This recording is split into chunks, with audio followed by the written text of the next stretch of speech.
여러분 안녕하세요. 좀 예민한 질문으로 오늘 얘기 시작해 볼까요? 여러분은 이 한국 사회에서 여러분이 어디에 속한다고 생각하시나요? 질문이 조금 모호하게 들린다면 좀 더 구체적으로 질문해서 여러분은 한국 사회의 어느 계층에 속한다고 생각하십니까? 이게 예민한 질문인 이유는 자신이 생각하는 그 계층과 또 사회적인 어떤 지표들로서 정의될 수밖에 없는 계층, 그리고 또 심리적으로 우리가 구분할 수 있는 계층이라든가 하는 것들이 매우 다르기 때문인 것 같아요. 그러니까 분명히 사회 제도의 차원에서는 계급이라는 게 없어지고 그런 봉건적 계급 사회가 이미 끝난 지 오래됐고, 근대 사회 이후 근대 시민 사회를 지났잖아요. 우리는 2020년 지금 현재.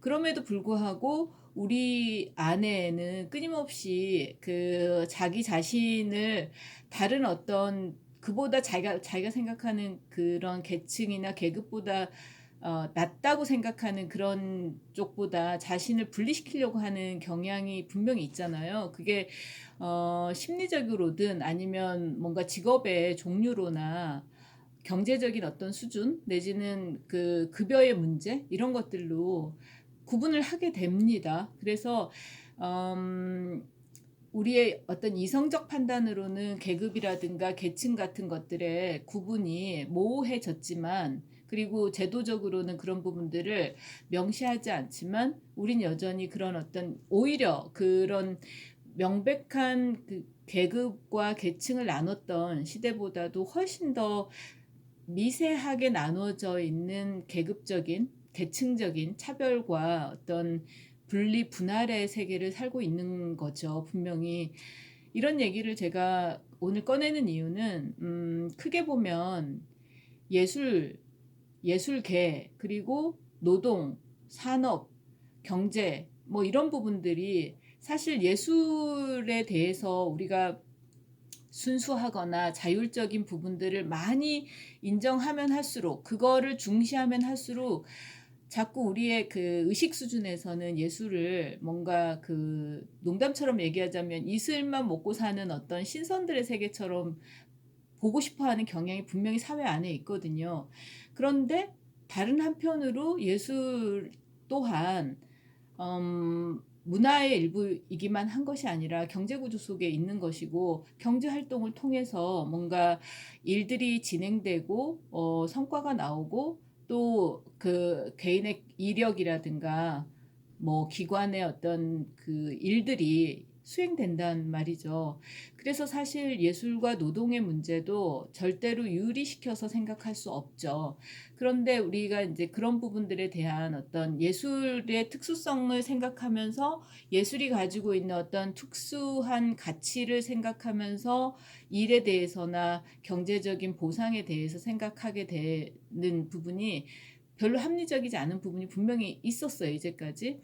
근데 그런 부분들에 대해서 이제 점점 더 특히 이제 젊은 예술가 세대들이 나오면서 더 그런 부분에 대한 어떤 요구나 그 명확한 그런 보상과 이런 부분들에 대한 요구, 그리고 법제도 마련 같은 것들이 시행되고 있는 것 같아요. 그리고 그런 부분들은 굉장히 좋은 진보라고 저는 생각을 합니다.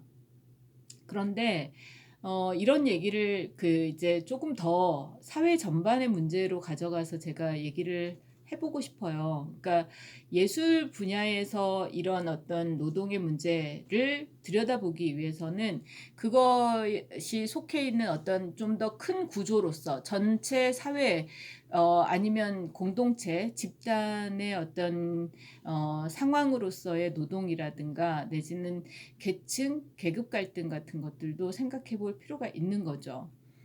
근데 계급 갈등이라고 말하면 이제 정말 마르크스주의적인 어떤 그 아주 그 헤게모니 투쟁 같은 식으로 들리기 때문에 우리가 되게 조심스럽게 그런 단어를 쓰는 경향은 분명히 있어요. 근데 현실적인 이슈로 가서 얘기를 하면 여러분들이 그게 어떤 뜻인지 내지는 어, 스스로 우리 자신이 각자가 그 생각하고 있는 것들이 얼마나 그 안에서 그 용어를 쓰지 않을 뿐이지 계급투쟁이나 계급 갈등 같은 것들인지를 느끼실 것 같아요. 가장 최근에 지난주에 그 되게 뜨겁게 달궜던 이슈가 하나 있잖아요. 소위 인국공이라는 말로 축약해서 부르는 그 인천국제공항.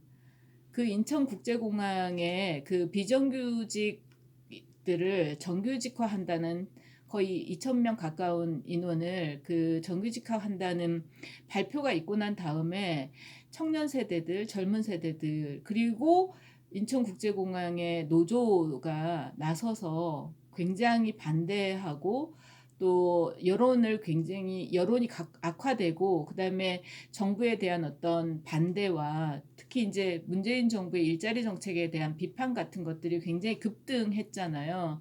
그리고 분명히 그 안에서 그 지금도 현재 진행형인 걸로 저는 알고 있습니다. 기사를 찾아봐도 그렇고요.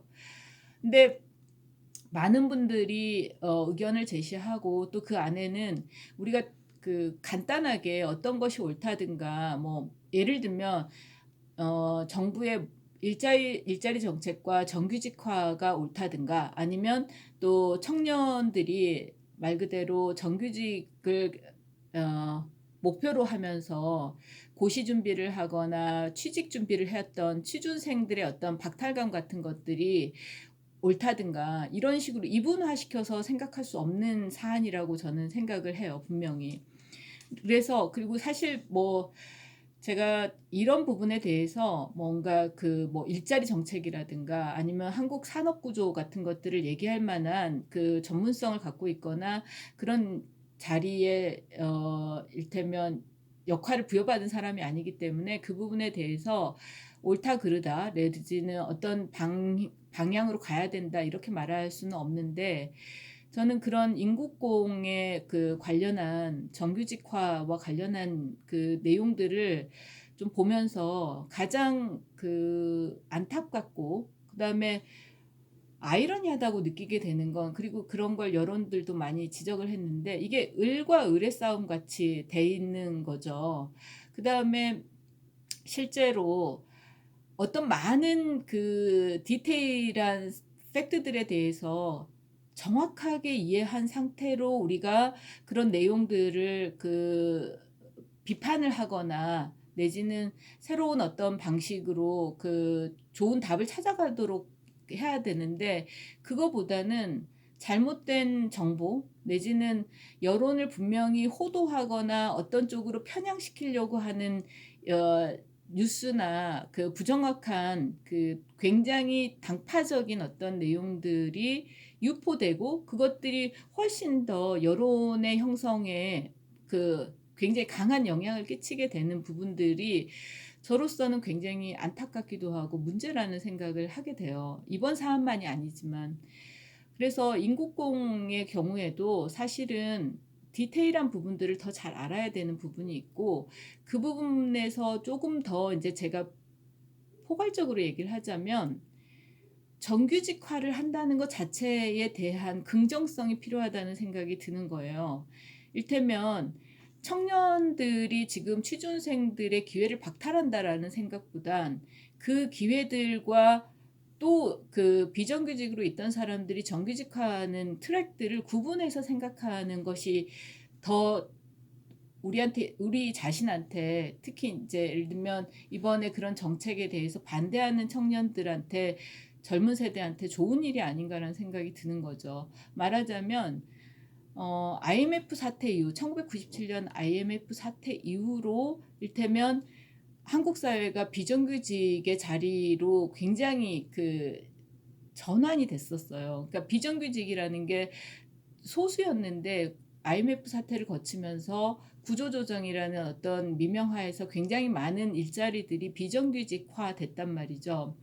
근데 그런 일들이 역사적으로 문제가 있는 일들이었다면, 그리고 그것들에 대해서 더 나은 어떤 정책 방향 같은 거를 방향을 잡았다면, 한국 사회는 거시적으로 그렇게 변해가야 된다고 생각을 합니다. 그렇기 때문에 내 일자리를 내 친구가 뺏는다라는 생각보다는 전체 일자리의 어떤 질과 말하자면 가치와 체제가 바뀌어야 된다는 생각 속에서 어떤 여론들이 만들어져야 되지 않을까라는 생각이 들고, 그러기 위해서는 사실 우리 각자가 무슨 경제학자나 내지는 뭔가 정책 입안자들이 아니지만 좀 더 자기 자신과 자기가 속해 있는 클래스와 내지는 지향하는 클래스에 대한 어떤 그 비교치 같은 것들을 좀 더 많이 가져야 되는 것 같아요. 비교치를 갖고 있을 때는 판단하기에 좀 더 그 균형이 잡힐 수 있고,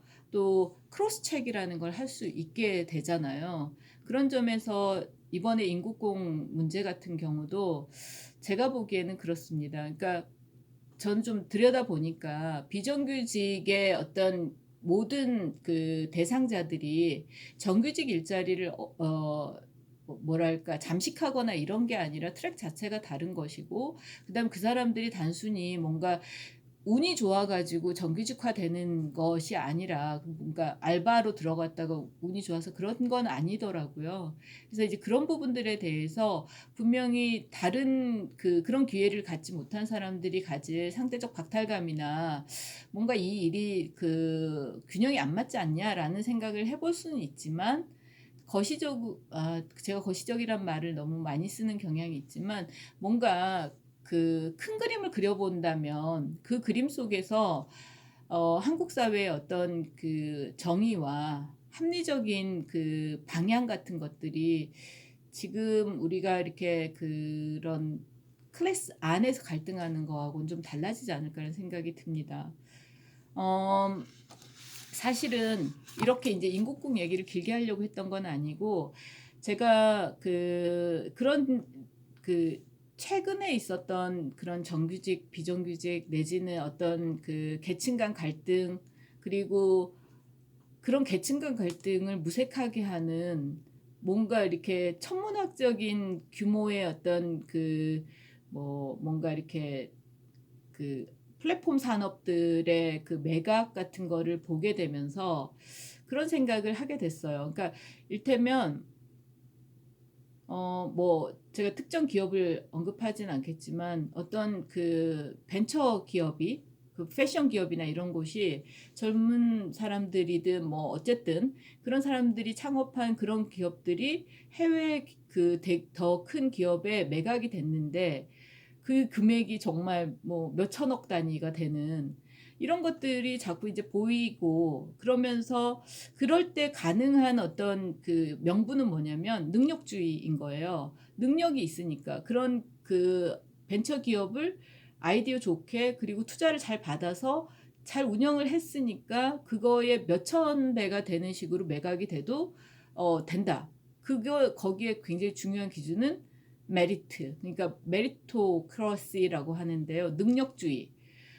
능력중의주의라고 번역도 하는데, 능력주의 사회가 됐기 때문입니다. 그러니까 일테면 우리가 갑자기 이제 금수저, 은수저, 수저 BTS 노래 가사로 따지면 수저 하지 마라는 얘기가 나오는데, 사실은 금수저, 은수저, 심지어 뭐 다이아몬드 수저 이런 얘기를 할 때 그 안의 분노는 뭐냐면, 우리 동시대가 능력주의 사회가 됐는데 왜 그 능력이라는 게 자기의 부모한테 물려받은 어떤 그런 유산, 이를테면 경제적 유산만이 아니라 심지어 뭐 예를 들면 문화자산 같은 거 있잖아요. 그러니까 연예인 부모 밑에서 자라서 연예인으로 데뷔하고 막 이런 식의, 아니면은 뭔가 뭐 저도 교수지만 뭐 어떤 특정 교수의 자녀로서 뭔가 특혜를 받는다든가 하는 방식들, 이런 것들에 대해서 분노하는 거잖아요. 그리고 그 분노에 아주 시니컬한 표현이 금수저, 은수저, 다이아몬드 수저론 같은 거잖아요. 그런데 그거에 분노하게 되는 되게 다른 어떤 반대 뭐죠? 위치에 뭐가 있냐면 능력주의가 있는 거예요. 능력만큼 인정받고, 능력만큼 소위 경제적인 어떤 보상을 받고 사회적 지위를 누리고, 그런데 그 메리토크라시 안에 굉장히 위험한 부분들이 있다는 거죠. 그걸 이제 제가 사실 이 다공예술 책에 어 되게 여러분들에게 이제 미술이라고 했을 때, 특히 한국 현대 미술이라고 했을 때 좀 낯설 것 같은 챕터가 분명히 있어요. 이 챕터가 현대미술의 수행과 비르투오소 노동이라는 챕터거든요. 근데 이 현대미술의 수행과 비르투오소 노동에서 제가 그 짧게 인용하고 언급하고 지나간 책이 하나 있는데, 그 책이 이 다니엘 마르코비츠라는 예일대 법학대학원, 그러니까 로스쿨 교수가 쓴 이 The Meritocracy Trap이라는 책입니다. 그러니까 아까 말씀드린 것처럼 능력주의 사회, 능력중의주의 사회의 덫이라고 번역할 수 있죠. 이 메리토크라시 트랩이라는 책에서 이 예일대 로스쿨 교수가 첫 문장이 이거예요. Merit is a shame. 메리트, 능력이라는 건 가짜다, 엉터리다, 뭐 이런 식으로 번역할 수 있을 것 같은데요. 이게 무슨 얘기지? 라고 생각하실 수 있는데, 이 다니엘이 문제시하고 있는 건 이런 겁니다. 귀족주의 사회가 끝나고 그다음에 이제 능력주의 사회로 왔는데, 그 메리토크라시라는 체제 안에서 클래스가 굉장히 이상하게 그 분할된다는 거예요. 그러니까 엘리트가 사라진 것 같은 사회에서 오히려 새로운 엘리트들이 출현하고, 그 엘리트들은 중산층하고 계속 분리된다는 거죠. 그러니까 근대 시민 사회의 가장 중요한 클래스는 사실은 미들 클래스거든요. 중산층의 부상이에요. 근데 이 중산층이 20세기 후반부터 지금 점차, 특히 이제 글로벌 이 신자유주의 시장에서는 깨져나간다는 분석들을 많이 합니다. 그러니까 중산층이 붕괴하는 거예요. 근데 이 중산층이 붕괴한다는 게 이 자유시민사회에서는 가장 위험한 상황일 수 있거든요. 왜냐하면 이 중산층의 어떤 구조가 중간을 정말 탄탄하게 받치고 있어야지만 그 사회의 생산과 소비 구조, 뭐 말 그대로 문화적 어떤 그 활동, 사회적인 어떤 그 릴레이션십 같은 것들이 안정적일 수 있는데, 그 중산층이 붕괴하면서 뭐가 생기냐면 양극화가 되는 거죠. 그러니까 초상위 계층과 극빈층들, 그 최하 계층들이 대부분을 차지하게 되는. 근데 이 대부분을 차지하지만 한쪽이 극단적으로 소수라면 한쪽이 대부분을 차지하는. 그러니까 비율로 보면 엄청난 불균형인데 두 그 계급 구조만 붙어 있는, 중간에 미들 클래스가 망가져 가니까.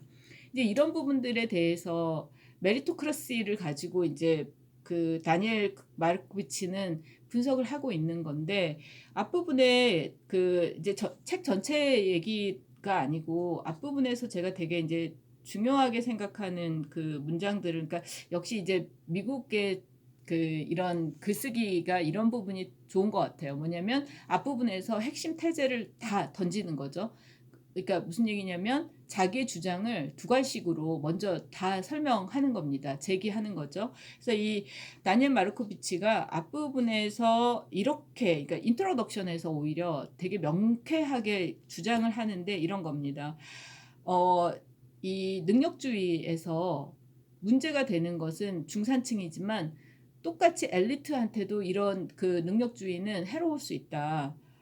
말 그대로 중산층한테 이 그 능력주의가 그 해로운 이유는 아까 우리 사회에서 말하는 금수저, 뭐 내지는 다이아몬드 수저 같이 말 그대로 중산층으로서는 그 도달하기 어려운 수준만큼의 부나 문화적 자산 같은 것들을 가진 계층이 능력을 갖고 있는 계층이 라는 거예요. 중산층은 가질 수 없는 어떤 능력들, 뭐 그게 인맥이든 아니면 학맥이든, 그것도 아니면 소위 그 경제적인 어떤 수준에서. 근데 이런 그게 일종의 우리 사회에서는 부모 능력이잖아요. 근데 그런 능력주의에서 일테면 그 중산층이 해로운 어떤 피해를 보는 부분이 있다면, 그럼 엘리트는, 능력주의의 가장 그 수혜자 같은 엘리트들은 그럼 좋냐? 그렇지 않다는 거예요. 새로운 이 21세기 특히 이 벤처 산업 시대, 그리고 실리콘밸리에서 정말 정말 경이적인 어떤 수익을 올리는 소규모 어떤 회사를 차리고도 대표적인 경우가 있죠. 페이스북의 마크 주커버그 같은 사람들이 있잖아요. 이런 사람들이 뭐 대학에서 조그맣게 뭔가 친구들하고 뭔가 IT 뭔가 플랫폼 같은 걸 만들었다가 정말 글로벌 기업이 되는 이런 식의 것들을 이제 메리토크라시라고 얘기를 하는데, 이 다니엘 마르코비치는 그런 어떤 메리토크라시의 최대 수혜자 같은 이 엘리트 계층이, 특히 이제 중산층으로부터 계급 분열을 해나가는 이 소위 엘리트들이 그러면 좋냐, 이 메리토크라시 사회에서. 그렇지 않을 수 있다는 거예요. 그게 되게 흥미로운 부분이 이런 얘기를 합니다. 메리토크라시는 엘리트 교육을 받으면서 잘하는 거예요. 그러니까 그 부모 능력으로나 뭐 아니면 예를 들면 하버드, 에일 뭐 이런 데를 다니면서, 그래서 그렇게 말 그대로 직업 능력이라든가 교육 능력이, 그러니까 지적 자산 같은 것들이 굉장히 커진 사람들인데, 그런 엘리트 어른이 돼가지고 이 사람들은 어떤 노동을 하냐면 정말 자신의 열정과 소위 그 전문성을 갈아 넣어야 되는, 뼈를 갈아 넣듯이 갈아 넣어야 되는 노동을 해야 한다는 거예요. 이게 이제 귀족주의 사회하고 달라진 지점이라고 다니엘은 얘기를 하는데, 말하자면 귀족주의 사회에서는 타고난 그런 어떤 계급의 그 능력들이 이 귀족에게 그 전수가 됐을 때 이 귀족은 게으르게 아무 일도 하지 않으면서 이 능력들을 가지고 많은 하인이나 노예를 고용하면서 살면서 그랬다는 거예요. 근데 지금 21세기 그 능력주의 사회의 엘리트들은 뭐냐면 자기 스스로가 또 엄청나게 일하는 사람들이라는 거죠. 말하자면 마크 주커버그 같은 사람들이 어, 놀고 먹냐면 그렇지 않는다는 거예요. 그러니까 그 뼈를 갈아 넣는 자신의 인텐서티를 그라인딩 해야 되는 정도의 어떤 노동의 그 노동 강도에 계속 그 노출돼야 하고, 그렇게 해서 자신의 어떤 그 자신이 교육받으면서 또 성장하면서 투자했던 어떤 것들을 말 그대로 스스로 착취하는 구조가 바로 능력주의의 구조라는 거예요. 자, 여기서 이제 여러분들에게 제가 그 이 다니엘 그 마르코비치 책 얘기만 하려고 했던 건 아닌데, 이 부분에서 여러분이 이제 이렇게 얘기하실 수 있죠. 이제 말하자면 인국공 같은 경우도 그렇고, 지금 한국 사회의 예술가들도 그렇고, 사실 대부분 한국 사회 젊은 세대들, 뭐 우리 세대부터도 그랬던 것 같은데, 그러니까 한때 386이라고 불렸고, 저는 이제 386의 마지막 세대였는데요. 그러니까 3은 이미 뗐고 80년대 학번, 그다음에 60년대생, 60년대 끝자락에 제가 이제 태어났는데, 말하자면 그 세대부터 이런 어떤 능력주의 사회로 진입해 온 것 같아요. 한국 사회도. 그리고 그러면서 교육에 대한 어떤 부분들이 굉장히 자기 인생을 결정짓는 변수가 됐었고, 그런 변수들 속에서 우리 스스로가 훈련받은 건 뭐냐면 너의 능력을 극대화하고 너의 실력을 계속 증명해라 였거든요. 뭐 부정할 수 없는 사실입니다. 저한테도. 그러니까 저도 그런 어떤 강박과 또 뭔가를 그 그라인딩하는 식으로 살아왔겠죠. 근데 예술계에서도 미술계도 그렇다는 거예요. 사실은 지금 젊은 세대 작가들이나 또 이론가들, 뭔가 비평을 하고자 하는 사람들을 제가 잘은 모르겠지만 디테일하게 들여다보질 않아서 고백컨대 그렇습니다. 어느 때부턴가 제가 한국 미술계에 특히 이제 뭔가 활동들을 많이 디테일하게 보고 있지는 않아요. 그런데 보면 그럼에도 불구하고 굉장히 뛰어난 재능과 또 엄청난 노력과, 그러니까 재능이 있다고 놀거나 하지 않고요. 또 예를 들면 그 굉장히 뛰어난 그 실력과 그 학벌을 가지고 있다 그래서 그 사람들이 그걸 이용해서 뭔가 하려고 하는 게 아니라 정말 열심히 작업하고 열심히 공부하고 활동하려고 하는 것 같아요. 어디 뭔가 제가 그 이렇게 뭔가를 테스트하거나 심사를 해보면 정말 다들 열심히 하고 다들 잘하는 상황이죠.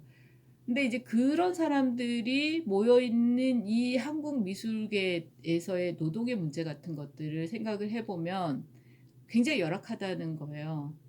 열악한데 그 사람들의 그러면 재능, 학력, 그리고 노력, 이런 부분들, 그 열정 심지어 같은 것들이 부족하냐? 그렇지 않은데도 불구하고 계속 그 세대 안에서 뭔가 더 그 뭐랄까 평가받고 굉장히 좁은 문 안에서 좁은 문 안으로 들어가려고 하는 레드오션처럼 이해를 하고 느끼더라고요. 학생들 스스로가.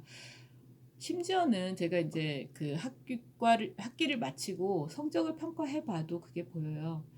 그러니까 이 학생들 모두가 너무나 열심히 하고 있는데 그 열심이라는 것들이 단지 그냥 공부를 열심히 한다 정도의 문제가 아닌 절박함을 느끼게 하는 거죠.